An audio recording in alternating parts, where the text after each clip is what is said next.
और भारत की सरकार अपनी विदेशी निवेश की नीति में कोई परिवर्तन करके अब स्वदेशी को बढ़ावा देगी, क्योंकि प्राइम मिनिस्टर का स्टेटमेंट को तो हम लोग मानते हैं कि बहुत इंपॉर्टेंट है और स्वदेशी की ही बात उन्होंने वाराणसी से की और आज हमारे चीफ मिनिस्टर ने उसे फॉलो किया।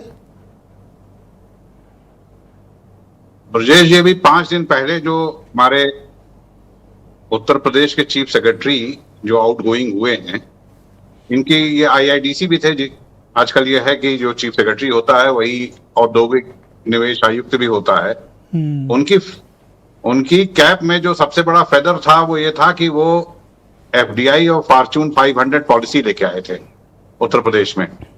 और जब वो लेके आए थे तब उत्तर प्रदेश केवल तीसरा राज्य था देश भर में जिसके पास अपनी एफडीआई पॉलिसी थी।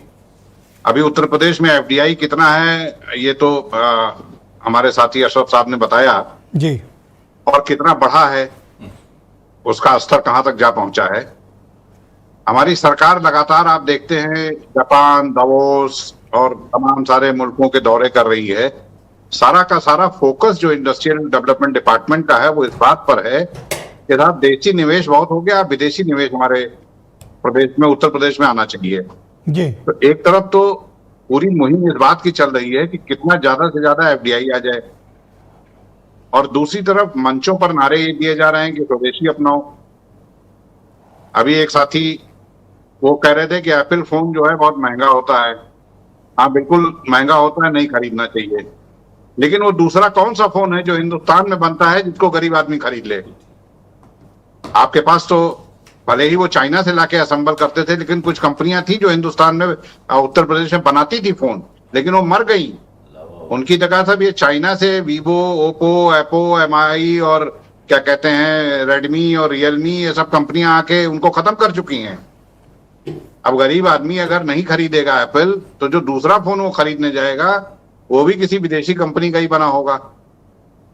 अब एक आप ये कहेंगे कि साहब वो फैक्ट्री तो यहाँ लगा रहे हैं, ऐसा बिल्कुल लगा रहे हैं, लेकिन मुनाफा भी तो लेके जा रहे हैं, जो कि आपने शुरुआत में ही कहा कि मुनाफा भी तो लेके जा रहे हैं। तो ये बड़ा विरोधाभासी बात लगती है मुझे कि एक तरफ पूरी मुहिम चली हुई है, पूरी कोशिश चली हुई है, वही सरकार सफल मानी जाती है राज्यों की जो ज्यादा से ज्यादा एफडीआई लेके आती है, और मंचों पर ये कहा जा रहा है या शपथ ये दिलाई जा रही है कि हम सब स्वदेशी अपनाएंगे और स्वदेशी ही जो है वो बेचेंगे। भाई, अगर एक डिप्टी चीफ मिनिस्टर ऑफिशियली सभागार में व्यापारियों को कसम दिला रहे हैं तो मैं तो मानूंगा सरकार की नीति है। भाई, अगर व्यापारियों को शपथ दिलाई जा रही है तो सबसे पहले स्क्रैप कर देना चाहिए एफडीआई पॉलिसी को, सबसे पहले स्क्रैप कर देना चाहिए एफडीआई पॉलिसी को। ये सारे इंसेंटिव जो उनको दिए जा रहे हैं, उनको देशी उद्योगों के मुकाबले ज्यादा इंसेंटिव देकर उनको बुलाया जा रहा है, तो सबसे पहले इन चीजों को स्क्रैप कर देना चाहिए और कहना चाहिए कि आपके ऊपर आप आओ, अगर आओगे तो आपके ऊपर और ज्यादा टैरिफ लगेगा, हम आपको इंसेंटिव नहीं देंगे, हम और टैरिफ लगाएंगे। तब क्या ये अमेरिकन टैरिफ की वजह से आपको लगता है कि राज्य और केंद्र की सरकारों को अपनी पॉलिसीज पर पुनर्विचार करना पड़ रहा है, स्वदेशी पे लौटना पड़ रहा है, या फिर कारण कुछ और है? देखिए, वो हमें ऐसा नहीं है, अमेरिकन पॉलिसी को बहुत आसानी के साथ काउंटर किया जा सकता है, लेकिन वो टाइम टेकिंग है जी। नए मार्केट आपको तलाशने होंगे जी, बोले आप, कंटिन्यू करें। अपने कंज्यूमर बेस का अधिकतम इस्तेमाल करना होगा। जी, कंटिन्यू।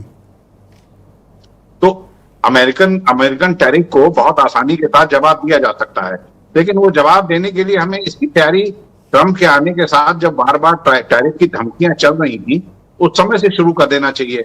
हम लंबे समय तक हम इस इंतजार में बैठे रहे कि हमारी कोई ना कोई डील फिक्स हो जाएगी, और आज भी उसी इंतजार में है कि हमारी डील हो जाएगी। बहुत धन्यवाद सर। वीरेंद्र सिंह जी भी हमारे स्टेट हेड इस कार्यक्रम में जुड़ चुके हैं। वीरेंद्र जी, सरकार एक तरफ